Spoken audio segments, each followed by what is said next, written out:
யோகா செய்தால் நோய்களுக்கு சுதந்திரம் கிடைக்கும் என 79 நிமிடங்களில் 79 யோகாசனங்களை இணைந்து செய்து விழிப்புணர்வு ஏற்படுத்திய யோகாசன பள்ளி மாணவ மாணவியர்கள். யோகாவை உலகம் முழுவதும் கொண்டு சென்ற பத்மஸ்ரீ யோகா பாட்டி நாணம்மாளை நினைவுகூரும் விதமாக கோவையில் யோகா குறித்த விழிப்புணர்வு நிகழ்வு நடைபெற்றது.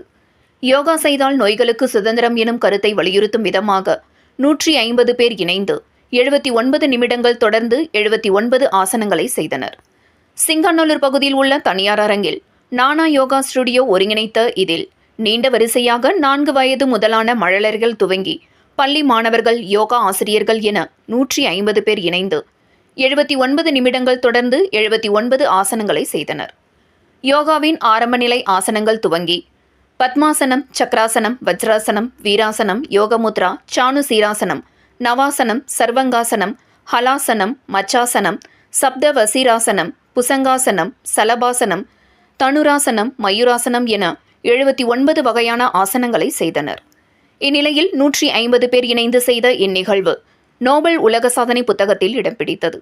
இதனைத் தொடர்ந்து உலக சாதனை நிகழ்வை ஒருங்கிணைத்த யோகா பயிற்சியாளர் ஜெயராமன் மற்றும் யோகா செய்த சாதனையாளர்களுக்கு பதக்கம் மற்றும் சான்றிதழ்கள் வழங்கி கௌரவிக்கப்பட்டது என்பது குறிப்பிடத்தக்கது.